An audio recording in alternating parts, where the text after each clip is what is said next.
The content of this video, as well as the thoughts, views, and opinions expressed herein, belong to the presenter and do not necessarily reflect the views of Brigham Young University or the Church of Jesus Christ of Latter-day Saints.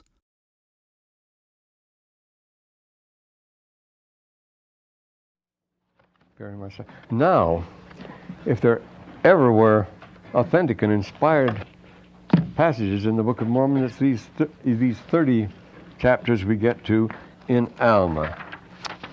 We really have something there. I said get rid of this encumberment. There's dishonor and encumbering. Won't have to handkerchief after all. Handkerchief. Yes, here, nothing in the whole wide spectrum covered by the Book of Mormon is more significant than what's laid out in the 30th to 35th chapters of Alma. Now, wars are tactically territorial, as you know. They always are. That's absolutely basic. Clausewitz, again, isn't it? By taking and occupying of land that measures an army's success. But strategically, wars are always ideological, and they remain that way. The confused alarms and the horrible battles here we get in chapter 29, just as well in the chapter 28, you see. And they lead to Alma's passionate outcry in chapter 39, a very short declaration, 29 rather. Then he gets to 30. And everybody's fed up on war for a time. It stops, you see, in chapter 30. Everybody's exhausted. But how had it all begun?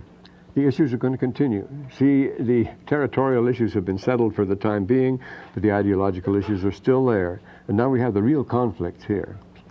With Alma's religious reforms, remember, they were pushed too far by the king, not too far, but they were pushed by the king, rejected by the majority of his subjects, and therefore, among whom, of course, the Nehor philosophy was the one that was dominant, or more relaxed. So when the fighting stopped, the ideological controversy was taken up by the skillful spokesman for Nehor, who is Korihor. His name is very interesting, too, as is the name of the chief judge that follows him. Well, we'll mention it in a minute.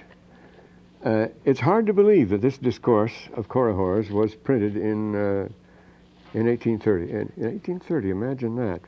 No such lucid statement of neo-Darwinism has come forth until 1859. Then was the time when everybody started getting together. But you had way back who died in the 1820s, about 1823, Ricardo. But then you had Malthus, 1834, he died around there. And then come the big boys. They all come in the latter part of the 19th century. He was in 1859, the same year the Origin of Species of Darwin's was published. In the same year, Marx's Capital was published. Marx wanted to dedicate it to Darwin because they were right on the same line. Of course, it was dialectical materialism. This world accounts for everything, and that's the whole thing. Religion being the opiate of the people and so forth. And then Spencer took it up. He's a little later. He lived right into the early 20th century. Herbert Spencer, he invented the title Survival of the Fittest and so forth. Well, the idea is with Malthus, to make it very briefly, that the food supply increases more slowly than mathematically while the population increases geometrically. So the food supply will always be short of food, he says, because we're given little food, we reproduce much too fast each time. So we're always outrun it. That means there must always be competition. There'll never be enough. That means in this competition, only the fittest survive, and that's what nature meant, that the most able and the fittest should survive. And this is the neo-Darwinism you have today. Leave things alone, let nature take its course. Milton Friedman and so forth. The free play of the market will account for everything. So this is what Korihor represents, in a rather extreme party line, actually. As I say, it's the Annus Mirabilis of 1859. That's when Wagner first came out and so forth. And this is the triumphant conservative ideology of our time. Now, Korihor, like Ayn Rand, whose philosophy was absolutely identical, who was so enormously popular here at the BYU a few years ago, Ayn Rand was everything, she was anti-religious, and he was anti-religious too. Well, that would never do. And so his teachings are applied with a religious veneer and religious fervor by the Zoramites. They have the same philosophy, but they're very religious about it, you see. They made a big thing of religion, we'll soon find out. The religion of the Nehors, very pious, respectable, conventional propriety, proper to go to the big churches and so forth, not too demanding, but formalized. Just enough of this ultra-respectable, ultra-rich was the ideal. As in American politics, the fashionable thing was to become high church Episcopalian. That's what the Nehors were and so forth. And we get this very clearly in the case of the Zoramites. Wonderful people, marvelous people, but they had these ideas. And so this ideological tension between these two teachings. Remember, Alma was very strict the other side, austere, passion for equality. Remember, he's very sorrowful, seeing the equality being broken up and so forth. And his modest and austere ways of life of the saints and all this that Alma went for was a subsistence economy, was what it was, as against a market economy. They're the two kinds of economies that flourish in the world, you know. Subsistence is when you subsist, that's stable and go on from year to year. The Hopis do that, the Indians do that, people do that normally. Those are the ancient civilizations. They go on indefinitely. Subsist is all you expect. Having food and raiment, let us be there with content, says Paul. And we have food storage for the sake of subsistence. We don't store our food, our 2 years or 1 year supply, to sell for the market, for subsistence, so that we can subside in the bad years, so we can subsist over the bad years by taking advantage of the good years. And this is what the ancients have done. It's always gone on. Whereas with the markets, you know, it's always going up and down. We consult the Dow Jones every day, you see. Someday it's up and some people are made rich and some made poor. Some days it's down and some people get very rich and some people get very poor. But it always is going up or down. It's unstable, it's brittle, it leads to all sorts of tensions, competitions, and of course it's a great inducement to lying, because all sorts of trickery, because you're selling things and you're buying things, and a prophet is taking more than you gave, and you've got to play pretty smart games with each other to do that sort of thing. So we have these two conflicting philosophies very, very clearly set forth in these chapters of Alma, which are so beautiful. Well, we see the contrast then. Now, according to Alma 1 and 2, it was Nehor who introduced the first priestcraft. In Egypt, it was Korihor who observed the first priestcraft in the 20th dynasty. A person by the name of, well, his name is given us, it's being read differently today, as Horihor, Herihor, Herihor, Hrihor, but I think, Bear, when he was last here, settled for Herihor, but we don't know what the vowel was here, you see, but Herihor, and he was the high priest of Karnak in the 20th dynasty under the last of the Ramses 10 and 11. And he was very ambitious.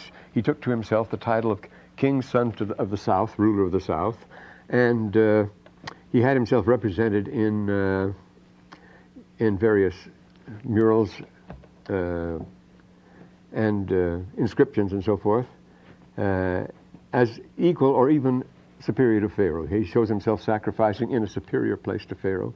He even takes the title to Pharaoh, but he doesn't put the cartouche around. He doesn't officially claim to be the king, but he puts that for his son.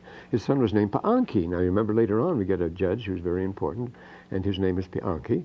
Sometimes spelled Paanki, but spelled as it is in the Book of Mormon. His son was Paanki, but he established priestcraft, and Paanki did become king, and all hell broke out, and it undermined the, this is around, well, in the 1100s this happened, quite a while before Lehi, see, but it left great reverberations. It changed the whole order of things. From then on, it was all the high priests of Thebes. The king had to reconcile himself with the high priest of Thebes, who usually was the king, got himself king. So this is the priestcraft that, and it ruined Egypt, actually. Broke down. Pharaoh lost his authority. Nobody knew who was in charge after that.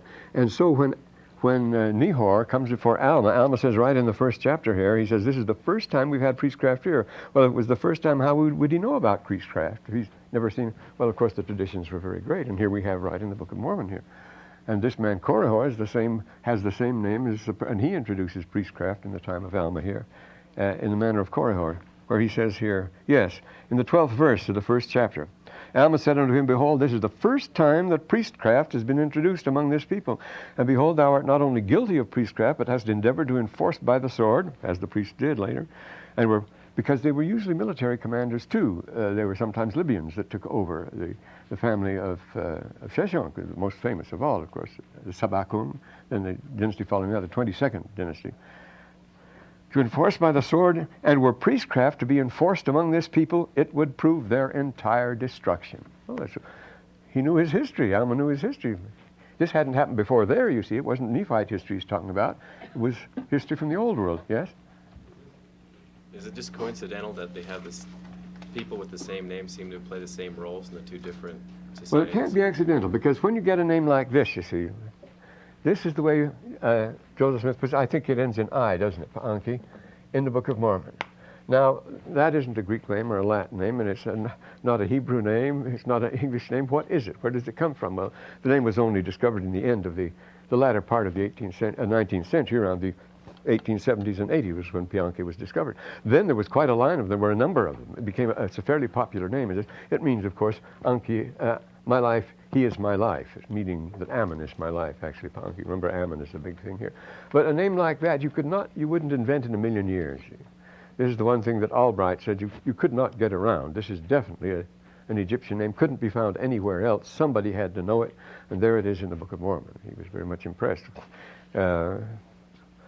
His own copy of the Book of Mormon, Albright's own copy of the Book of Mormon, was heavily marked, carefully read. He was very much impressed by it, and well, we had some very nice talks together. But anyway, Albright is dead now, the great Albright, and he got an honorary degree here from BYU. You know, we gave him an honorary doctorate. He came out here and spoke his. He was so good. He was so famous that nobody could afford his price. He didn't put a high price on him or anything else, but he couldn't get a job. The guy had a job. He was very much underpaid at Johns Hopkins, but nobody else could find him because they couldn't afford him. He was so much better than anybody else, and they couldn't afford what they thought they should pay, not what he thought they should pay. He was willing to work for nothing as far as that goes. But his wife had an independent income, and it all came from Kennecott Copper out here, and. The money that went from Kennecott Copper also built the big library in Dublin, the Chester Beatty collection, the greatest collection of scriptures in the world and ancient documents in the world is in Dublin, in the Chester Beatty collection, and all paid for by Utah Copper here. Well, and then, but anyway, he introduces it. Let's get going here. I don't want to drag. We have some ground to cover, don't we? I shouldn't be talking about things like that. So now, he is being a very reasonable person.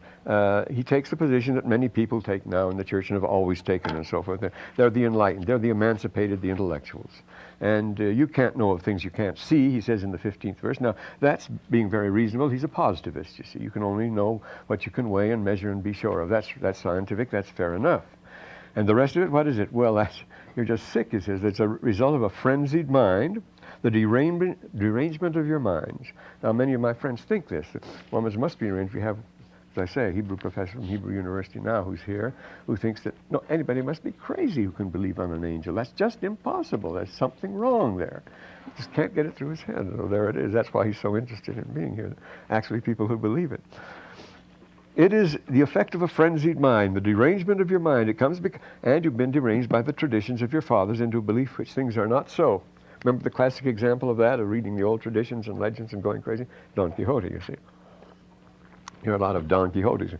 You've got these traditions of your fathers, you've romanticized them, you're stuck with them, and you believe things which are just are not so, he says.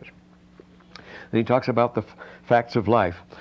Many more things did he say unto them. Now here is the creed, you see. This is the creed of individualism, dialectical materialism and so forth, Mill and Ricardo and all the rest of them.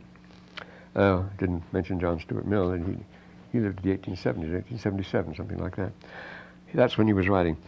But every man in this life, notice, every man in this life fares according to the management of the creature. There's the word management being used in the Book of Mormon. Management wasn't used at that time. When you talk about the management of the creature, that's a perfect expression, isn't it? The manipulation of things, of people as if they were items, as if they were products. You can manipulate everything, the psychology of salesmanship and so forth. It is the manipulation, the management of the creature. Every man will fare according to how he manages himself. Therefore, every man prospers according to his genius, and every man conquers according to his strength, and the result is, of course, that you deserve what you get, the survival of the fittest. Nature wants it that way, and whatsoever man did was no crime. That's the doctrine that Brigham Young declared at the founding of the BYU. That specific doctrine was the doctrine the BYU was founded to counteract, he says. We won't go into that quotation there. I should find it here.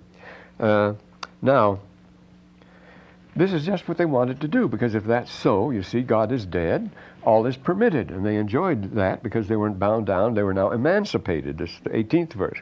Leading away the hearts of many because they liked it. to lift up their heads in their wickedness, yea, and leading away many women and also men, to commit whoredoms, telling them that when a man was dead, that was the end thereof. So, as I say, no one has to be paid off. So people began, on the basis of this materialistic thing, you're not going anywhere. If you're going to have your fun, you must have it here, and so forth. And so it led to immorality. That's part of the picture here of this. It's not free thinking here. It's positivism. Well, this man, Korihor, went over to Jershon, which was once people of the Lamanites. Remember, but this was now going to be occupied by the Ammonites, people to make a buffer state. And they carried him before Ammon there. They didn't like him there. See, these were the Ammonites that had followed Ammon and were settled in Jershon.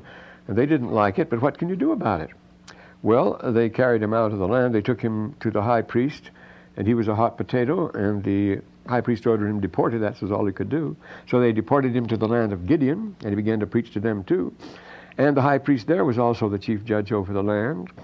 And he says, why do you go out perverting the people? The priest's name was Didonah, another good Egyptian name. These are and then Korihor gives them the reply here. These things, these are foolish. That's what religion is. Foolish ordinances and performances which are laid down by ancient priests to usurp power and authority over them. The point being that he has a point there because there are such foolish ordinances and authorities laid down by ancient priests to gain power and authority. That's priestcraft, you see, as far as that goes. So you see how confused the issue can become and how the arguments can tighten up against each other here. The opiate of the people here. And see, it keeps them in ignorance that they may not lift up their heads, but be brought down according to thy words. They must live by the old morality. They must be so strict and so forth. These are the things everybody's laughing about now, our Victorian morals and so forth. You make fun of that. You don't. That's a lot of old superstition, a lot of nonsense. That's the way they talk today. You say that this is a free people, but I say that they are in bondage. Now, this is a crucial point. When are we free? This is what the people of Zarahemla think of the Zoramites think, and the people of Zarahemla think. They think they are free, it tells us here. Well, he goes on in the next verse, he explains freedom must include complete freedom from any government interference in anything we do, especially with our money and so forth. Because remember, this was a sacral civilization. They lived by the law of Moses, and the judges were also priests. And Alma was the chief judge now. They had judges, remember. But they judged by the law of Moses, we're told. Which that means we have a sacral, a priestly society here. So we have two priestcrafts colliding, you might say. You don't know that there will be a Christ, a Messiah here. You say this is a fallen people. You see. That's one way to lose an election. Just say this is an Apollo. You'll never make yourself popular asking for repentance. And after the foolish, you lead away people after the foolish traditions of your fathers according to your own desires. You keep them down as they were in bondage, that you may glut themselves with the labors of their hands, that they durst not look up with boldness on what was their own, you see, that they durst not enjoy the rights and privileges. This is total privatization is what he's out for. Yea, they durst not make use of that which is their own. Yes, they should offend some priests who yoke them down according to their desires and have brought them to believe in their traditions and their dreams and their whims. He starts really pouring it on here, you see. And their pretended mysteries that they should, if they did not according to their words, offend some unknown God whom they say is being, whom they say is God, a being who never has been seen or known, who is never known or ever will be. So that's the situation, you see, and you use that to fleece the people and get everything they have. And well, what did they do with him? That was quite a speech he gave. Well, they sent him he was a hot potato still. They couldn't do anything against him. We'll soon see why. So they sent him to the land of Zarahemla, that he might be brought before Alma, who was the chief judge and governor of all the land. Notice judge and governor. It was a religious state, so to speak. Well, not so to speak, under the law of Moses. The judge is the governor, and also he is the governor, judge, and high priest of the land, all at once, you see. And for refusing to pay his taxes and so forth. And he went on in the same manner, raving when he got before Alma, and he did rise up with great swelling words before him, and did revile against the priests and teachers, accusing them of leading the people away after the silly traditions of their fathers, for the sake of glutting themselves on the labors of the people. Now Alma says, I've labored with my own hands for my own support all my life. He says, you know that. As a judge, I get paid by my time, a flat rate, 1 C9, for my labor for the days, and so forth. And the judgment seat, now that's the only pay I ever got, you see, for any work in the state or in the church for that matter. And thou thyself knowest that we receive no gain. Why do you go around deceiving the people this way? And Korihor answered him, say, and do you believe that we deceive the people, he said. What causes such joy in their hearts? And Korihor answered him and said, yes, I do. And Alma said to him, do you believe there's a God? He said, well, no, I don't believe that. Well, Alma says in the 40th verse, what evidence have we that there is no God, that Christ cometh not? So you can never prove a negative. You can't prove to me absolutely now, as we're standing and sitting here, that there's not a kangaroo behind that desk there. There could very well be. How we got there, I don't know, but there could be, you see. You can't prove that there isn't as you go down there. So you can't prove a negative, in other words, but you can prove a positive. And on the other hand, he says we have all things as a testimony. You also have a testimony of all things that they are true. I know that thou believest that thou art possessed with a lying spirit, and you have put off the Spirit of God. He may have no place in you. Why are people so obsessed with rage, for example, against Joseph Smith, as if he had personally insulted them and ruined their lives and so forth? They've never seen him or something like that. But they really take on and Korihor says, well, then show me a sign. That's the evil thing. After all, he is a positivist.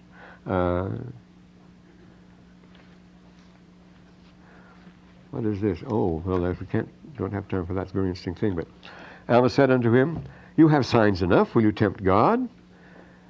He says, where are the signs? The testimony of all these thy brethren, and also all the holy prophets.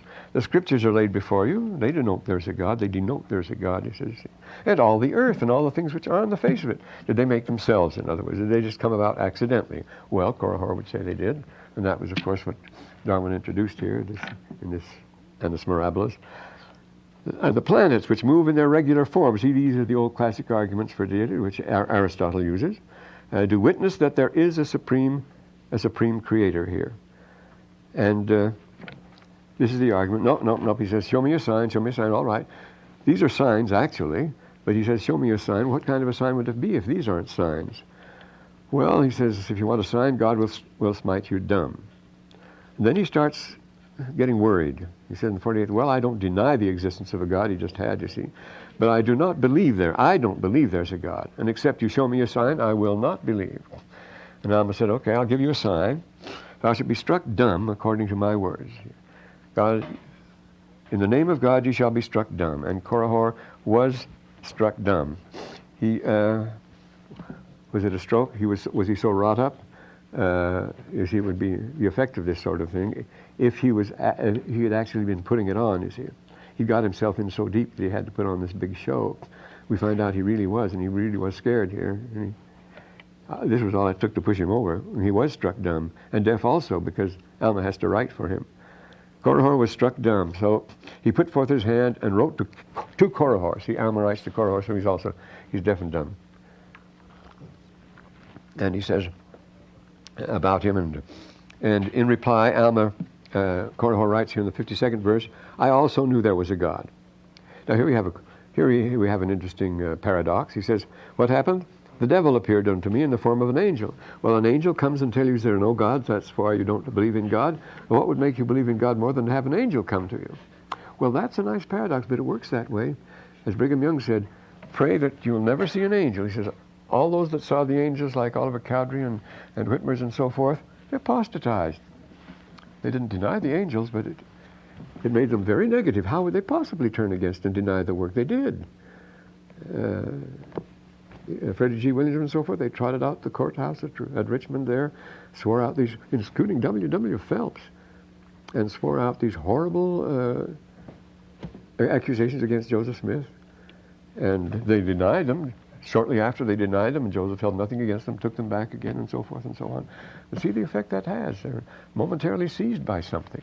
Those men, the men that should have the firmest faith, they went and swore out depositions of the most terrible things against Joseph Smith. And then within a matter of weeks, some of them, months, the rest, they came back and asked for his pardon and wanted to be admitted into the church again. That's a strange state of things, isn't it? No, it's not strange. It shows something unusual is going on here. He said to me, as in the form of an angel, there is no God. He taught me that which I should say, and I have taught his words, and I have taught them because they were pleasing to the carnal mind.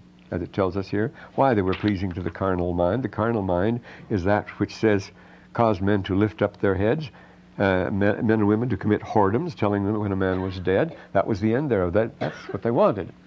They wanted a carte blanche for carnal behavior, to do whatever they wanted, and it appealed to the carnal mind. Well, carnal means also things of the world in the 17th verse here. Fared according to the creature. Now see, that's carnal. Prospered according to his genius, conquered according to his strength. That's on the carnal level, on the of the warfare in which you deal with objects and people and things like that, having no spirit at all.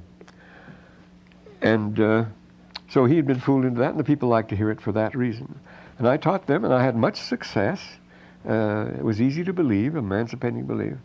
And I began to believe it myself. There's a nice psychological touch, see. It was going on so strong. And that's when he started defying Alma here. You could see he's backing up all the time. Then he comes to the place when he says, I don't deny the existence of a God. You know he's weakening at that time. Now's the time for Alma to lower the beam, and he gets deaf and dumb. With much success, insomuch that I verily believed that they were true. Well, the curse was not taken off him. He was cast out, and this leads us to the next people. He went around begging from door to door for his bed, a pitiful figure, until he finally comes among the Zoramites, who were descendants from the Nephites, we'll see, living by themselves, a very superior people, actually. And there he was run over and put to death by a mob. He was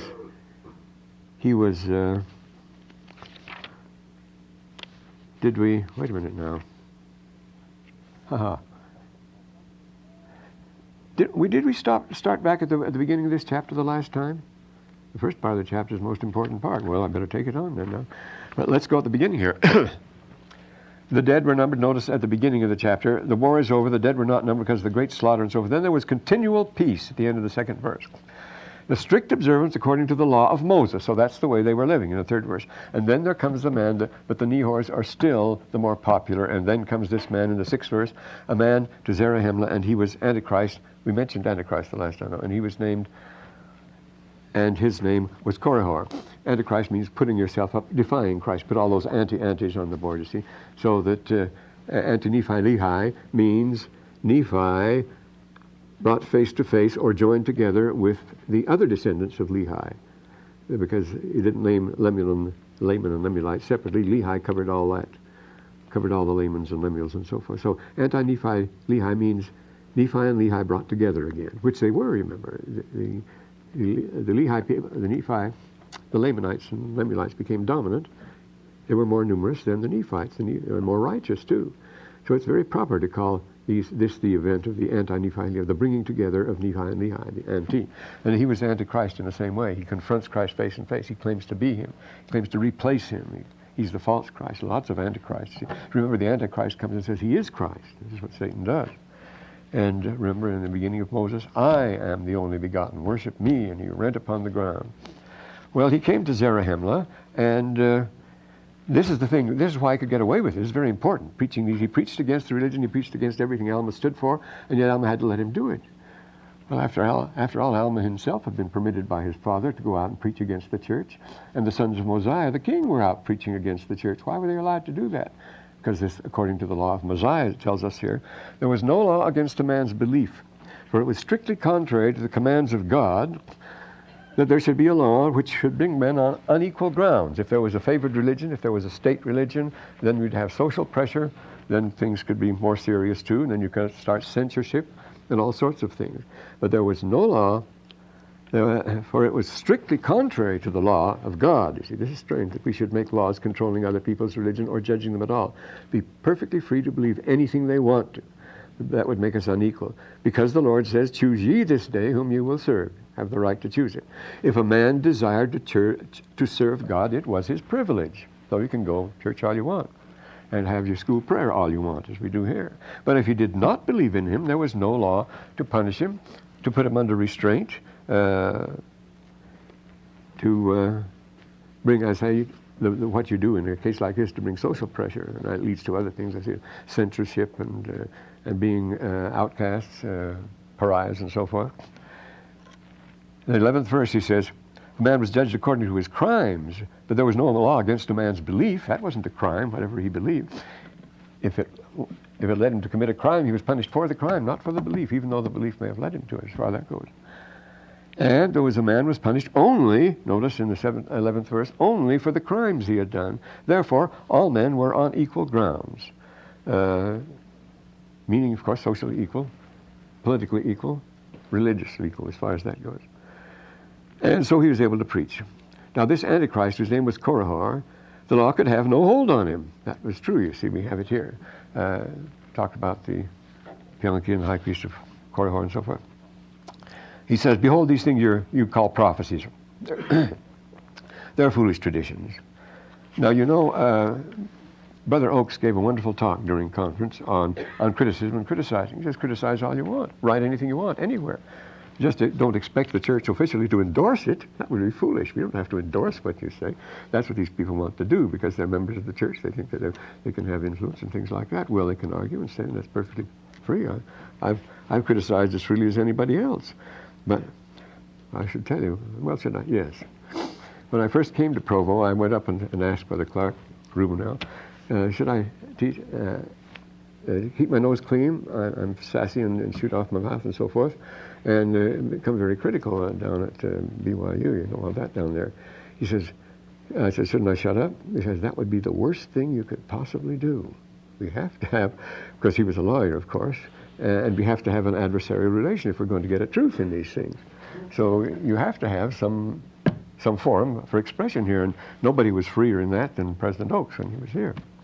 Then he goes on and says it's the effect of a frenzied mind. We read that already. We have to see why the law could have, why Korihor had to be allowed to do anything he wanted to there.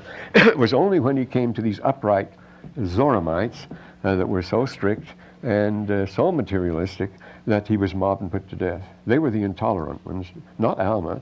After all, Alma couldn't afford to be intolerant. After all, his father had put up with him. And so, these Zoramites. Now, they're perverting the ways of the Lord. Notice, they kept them, but they perverted them. It wasn't apostasy, it was perversion. That's what happened, of course, in the 2nd, 3rd, and 4th centuries. They continued to claim the gospel, but now they started bowing down to dumb idols. We have lots of indication here that there were older traditions in the land which they adopt. We won't talk about that now. But there was a great culture here already. The evidence for that comes later in the book. But Alma began to sicken because of the iniquity he saw among this people when that was going on there. When Alma saw this, Alma is very much affected by these things. And the question arises then, if he's sickened by them, why should he judge the iniquity of his people? Why should it sicken you? Why should he be worried about the wickedness of other people? Well, we see a little later on why that's so. Not only because of its blatant way, but he has a definite reason for doing that, for being sickened. The Zoramites gathered themselves together in the land they called Antionum. See, they are people who'd left the Nephites and Antionum, and which was in the wilderness, bordered upon the wilderness full of Lamanites. The Lamanites were to the south, Antionum was in the middle, and the Nephites were on the north. So you can see what would happen with the Lamanites here, and Antionum here, or the Zoramites here, and the Nephites, well, Alma and his people, the Nephites were up here. What they didn't want was he's really worried now, Ammon and Lamanite. Zoram, Ammon, and Lamanite. No, yeah, that's right. These aren't the Nephites, these are the Zoramites. The Nephites are way over here. I've got to get it right. No, it says that these people were between the Zoramites. The Zoramites were out from, here's Nephi, all this over Nephi, Lehi. See, remember they're one now, anti-Nephi, Lehi. But here the Zoramites, here, I said these were, that's where I was wrong. Well, that's their land, that is Nephi. Yeah, that's right. And the Ammonites were in between. People of Ammon. This is what worried them, you see. I said this. Well, he didn't want the Zoramites to get together with the Lamanites and make a squeeze play on Ammon here, because this was Jershon. This was their buffer state, you see, in between. And they had the Zoramites were up on top and the Lamanites were on the bottom, and the Ammonites, the people of Jershon, were in between.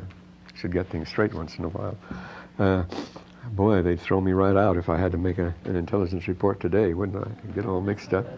These people on the south, if you say the south and on the north, it's going to ruin a lot of action. You get your artillery going in the wrong place, wipe your own people out and everything else. That's happened, don't worry.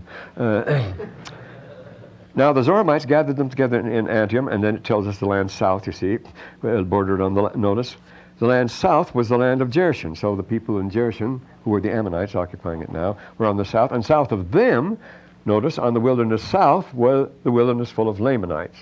And now the Nephites greatly feared that the Zoramites would enter into correspondence with the Lamanites. See, if they got together with the Lamanites, then they could put the squeeze on the people of Ammon in between. And that's what they were afraid of. It was a very dangerous situation.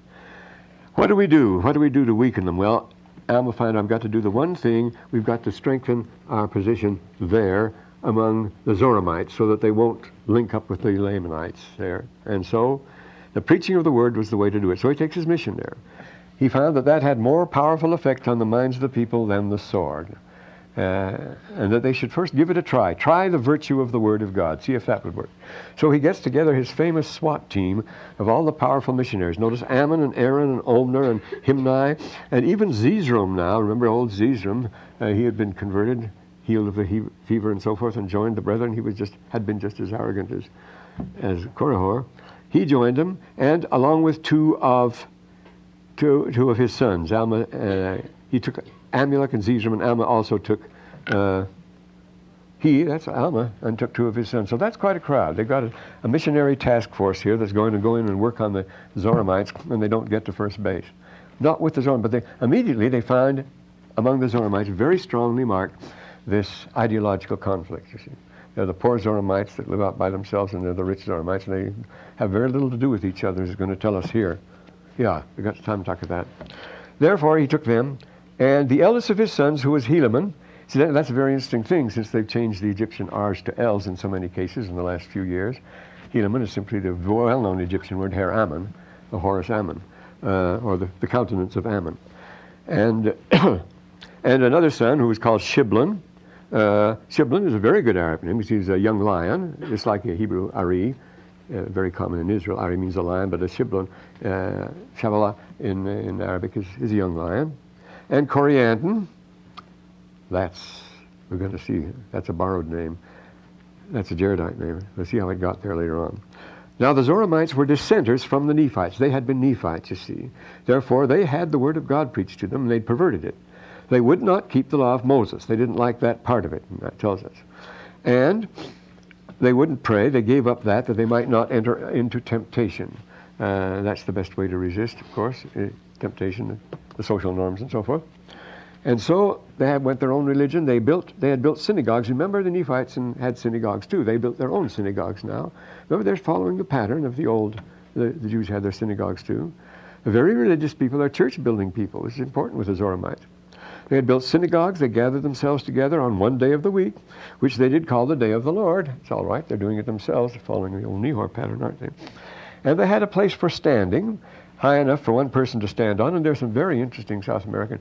There's a temple out right on in the suburbs, right on the outskirts of Mexico City on the south side, where you have the stairway going up and just the one stand for one man on the top. And you have lots of pictures from the conquistadors and so forth. Remember, the usual thing for the temple was to go up on four sides, just as you still do in the kiva. Still in the Hopis have the kiva. But the stairways, the long stairways, it's the stairways that dominate, as you know, in Central American architecture, the temples. And at the top there's a stand, which is sometimes a very small place. We don't know what it was, but it was called, he tells us, a ramayumptum, which is very interesting because the word ram in all Semitic language means high, whether it's a Hebrew, Aramaic, Arabic, Babylonian, or anything else. Ram means high, so it's a high place. But petom, means curved or curling like a serpent, or winding round and round. So it could have been a winding stairway that went up to the top of the tower, winding up and winding down. But one person at a time would go up. The name is interesting. It suggests winding. Though you'd think, following the usual pattern, they'd be straight. But remember, this was long before the classical period. All this just a guess, you see, thrown out freely. But at least it's not a bad guess, you see. If he was making this up, he's awfully good at making things up. You have to give him credit for that. And this is the way they go. They go on the top, hold forth their hands, stretch forth their hands to heaven. That's the Hilal gesture, which you find anciently everywhere. It gave us the Hebrew letter H. It's the little hallelujah mannequin here, like that. It's the Hilal, sometimes written like this, you see. Here's his head, and then he goes. You see it on jars and vases and rocks, glyphs and so forth. But they would do that. It's the usual gesture, the Hillel, hallelujah. Hillel means to greet the new moon, various things like that. They would recite this prayer. Yes? Just a question about the Egyptian Ammon. Is that a pagan god, or would that be like the He's Islam not pagan Allah? at all. No, Ammon. Remember, we use in several of our hymns, we use the word Ammon for the name of God. What though in the favor of Ammon reigning, you were called to endure. Yes, what though in the favor of Ammon. Like Islam, the world's Allah. Yes, the world's bitter hate you are called to endure. Onward, dear brethren. The crown is secure. Yes, the angels in heaven are waiting with blessings. The crown is in heaven, secure. So the blessing is secure. We can't take time to reconstruct it. We must rush. But anyway, yes, we use the word Ammon too, and it's used in the Doctrine and Covenants, the name of God. Of course, the Egyptian word Ammon, it means lots and lots of things. The main thing it means is the unknown one, the one the Egyptians don't know. They call him Am, the hidden one, the concealed one, the one whose name nobody knows. And of course, that's exactly what the Hebrew says about him. Only the high priest in Israel knew the name of God. He only whispered it once a year when he went behind the veil. Nobody else knew that name. Well, that's exactly, and the name of Ammon is written in Egypt with a man crouching behind a wall, concealing himself behind a blind. And that's always read as Yilin, the one who is not seen, the one who is invisible, the one we don't know, and who's above, and so forth. And so they go through this sort of thing and say, Holy, holy God, thou wast a spirit, art a spirit, and nothing but a spirit forever. Holy God, we believe that thou hast separated, now this self-righteousness, separated us from our brethren. We believe that thou hast elected us to be thy holy children. This doctrine of election can be very flattering. There are people who have kept it, you see. But thou art the same yesterday, today, and forever, and hast elected us that we shall be saved, while all surround us shall be cast away by thy wrath into hell. We thank thee, God, that thou hast elected us, and we may not be led away by the foolish traditions of our brethren. At the core of Hermetic religions, you find this secret, limited society of aristocratic society. Reminds you of the Pythagoreans, who were more righteous people as far as that goes. They take this exclusive position. The Pythagoreans was a good example. They tried to take over governments. They alienated people and made enemies and got themselves destroyed because they formed themselves into these societies and communities, and they would go into rites like this. Pythagoreans is not a too good example, except for this one thing: their exclusiveness and their superiority. That's what got them killed, because they were so, everybody said they think they're so snooty. They wouldn't share their secrets or anything like that. And they were diligent students and so forth, lived very uprightly and the like. And this is also a holdover from the Egyptian tradition, this idea of superiority. Remember, the texts we have and so forth are all very secret. At the end it says, don't reveal this to anyone. This is just secret, just for a particular group and so forth. But they make this an instrument of pride and vanity. And then they think Christianity is too contemplated. It's a very interesting thing. The more civilized, as Lord Raglan showed, the more civilized religions and sophisticated religions become, the more simple, not the more complicated, but the more simple they become. So that Islam is very simple, and Christian Science is so simple it's nothing at all. This reads like Christian Science, which Joseph Smith is not copying for, because Mary Baker didn't live at this time. He came later. So we thank thee, O God, that we are chosen. And they're snooty. The Christian Scientists were snooty too. They had a time when they had a big push during the 20s and 30s, and everybody was a Christian Scientist, and they were too lofty to speak to anybody else. And they talked all this spiritual stuff and so forth. They're very much like this, now that you mention it. See, Joseph Smith obviously stole from the people in Boston. Again, we thank thee, O God, that we are a chosen and a holy people. And now Alma was astonished at what he finds. So they had been big changes. They picked up something somewhere, see, and they talk about the Remiempton, and they give this prayer to God, and they were stolen, their hearts were stolen away to believe in things to come which they knew nothing about. This is their positive position. They didn't believe in the other things. Never speaking to their God again, they went up and each man would give his thanks, bear his testimony, then come down, and they never mentioned it again for the rest of the week of the Holy Sabbath. That was the Nehor element, you see, the very proper, very correct, but they weren't really religious. They weren't religious around the clock at all. Just take care of it. And now this was silly, but was it wicked? It was extreme wickedness that worried Alma. We'll see what the wickedness consisted in. The holy stand. And then they said, until the next week, they'd assemble themselves together again to the holy stand to offer up thanks after this manner. When Alma saw this, his heart was grieved, for he saw that they were a wicked and perverse people. He saw that, this is where the wickedness and perversity comes up. So if you want to be silly, that's one thing. If they were charitable, and good people and did this silly thing. That's fine. That's no sillier than lots of people do today. But this is it. He saw that their hearts were set upon gold and upon silver and all manner of goods. And they were lifted up unto great boasting in their pride. Remember Brother Benson's talk at conference. To behold, and then he says, O Lord, wilt thou suffer thy servant to dwell here, to behold in the flesh, to behold such gross wickedness among the children of men? O God, they cry unto thee. It's the and yet that makes it wicked. They cry unto thee. There's nothing wrong with crying unto God and praying to him in sincerity. And yet their hearts are swallowed up in the pride. Behold, God, they cry unto thee with their mouths, while they are puffed up even to greatness. That's what they're doing, you see. They are... These are sort of corporate apologetics we hear so much of today. Things are what we say they are. You see, we're doing a good job or so forth, and we're leaning over backwards. Our response is prompt and thorough to the oil disaster and so forth. Well, it wasn't prompt and thorough at all, but the president of the company just said it was. The idea that just by saying something it happens now is becoming very strong, thanks to the influence, I think, of Madison Avenue TV and so forth. You just talk to people and they'll go for it. Well, and yet he says, their hearts, they cry unto thee with their mouths, while their hearts are puffed up. Of course, the Lord told Joseph Smith that in the first vision. Draw near to me with their hearts, but their minds, with their tongues, but their hearts are far from me. Look, my God, oh, behold, God, their costly apparel, their ringlets, their bracelets. And we think again of the vase paintings and the murals and so forth that show this lavish over-adornment of these people at a much later period, though. Their costly apparel, and their ringlets, and their bracelets, and their ornaments of gold, and their precious things, and they are ornamented with, and behold, their hearts are set upon them, and yet they cry unto thee. There's the hypocrisy. That's what made it a sin, you see. Nothing wrong with crying to God, but where your heart really is, their hearts are set on them, and yet they cry unto thee. We thank thee, O God, that we are a chosen people, while others shall perish. Yea, God, they say that thou hast made it known there shall be no Christ. How long wilt thou suffer that such wickedness and iniquity shall be among this people? I say, isn't he being rather judgmental here? No, he is not at all. Why is he so concerned? Well, in the first place, they were so blatantly, so overtly, and Alma had wider experience than anybody else.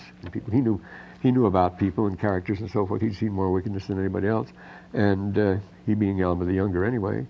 So he was able to judge them on that basis, and also because they were blatant, they didn't conceal they put on quite a show and so forth. But the main thing is in the 35th verse, he loves them. His heart's concerned about them.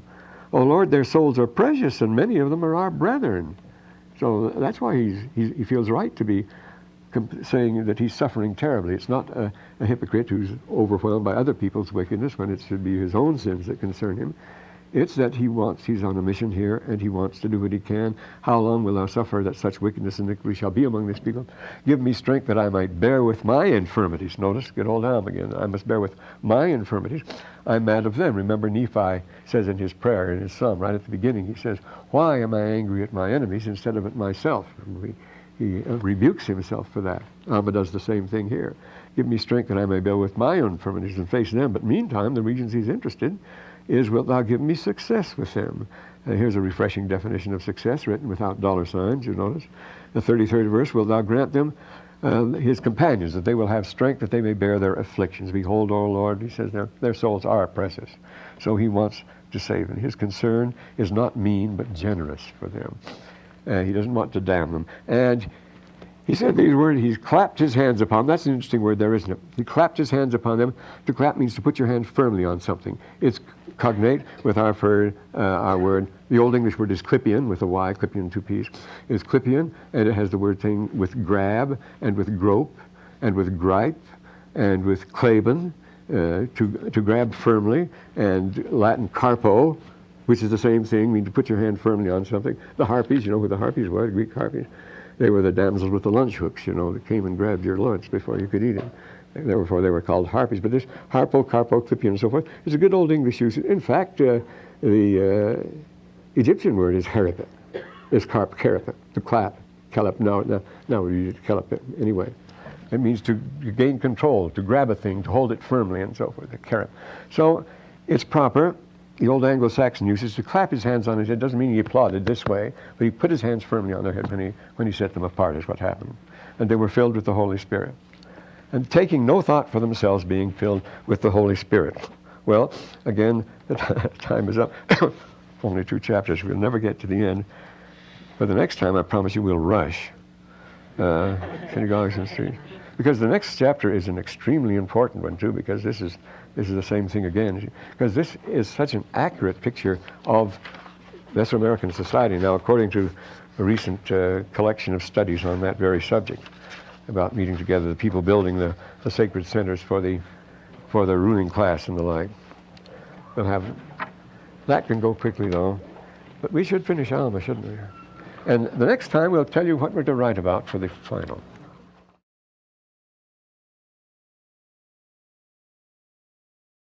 Dr. Nibley, are there any works that cover the etymology of the words, like Oh, sure. names? And Etymological dictionaries, of course.